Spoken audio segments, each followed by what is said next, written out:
എൻ്റെ ഈ പ്രായത്തിന് മനുഷ്യൻ നമ്മൾ ഇവിടെ വെച്ച് ഇത് വേണോ? ഈ ശിവഗിരിയാണ്. ഈ ശിവഗിരി വെച്ചല്ല നമ്മൾ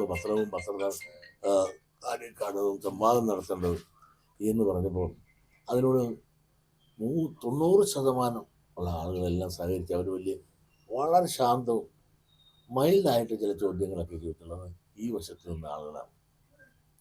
അവർ സിമ്പിളായി ചോദിച്ചുകൊണ്ട് നിൽക്കുമ്പോഴാണ് ഒരാൾ ഈ ഇരിക്കുന്ന റിപ്പോർട്ടർ ഈ കുന്തവും കൊണ്ട് ഇങ്ങോട്ട് വരികയാണ്.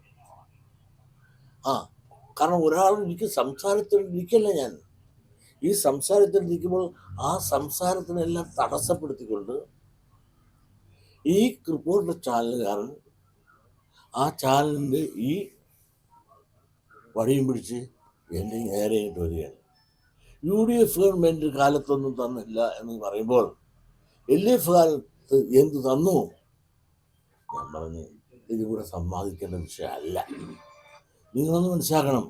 ഈ വന്ന ആളെ എനിക്കറിയാം. റാഹിം ഇരാറ്റുപേട്ടക്കാരനാണ്, MSFൻ്റെ നേതാവാണ്. അവൻ തീവ്രവാദിയാണ്, മുസ്ലിങ്ങളുടെ വലിയ വക്താവാണ്. ഇതൊക്കെ എനിക്കറിയാം. അയാൾ ആരോ പറഞ്ഞയച്ചതാണ്. കാരണം ഒരു കർമ്മം ഒന്നുമില്ല. ഞാൻ ഇത്ര പ്രായമുള്ള ഒരാളല്ലേ, അയാളോട് കാണിക്കുന്ന മര്യാദയില്ലേ, അവർ സംസാരിക്കുന്ന രീതി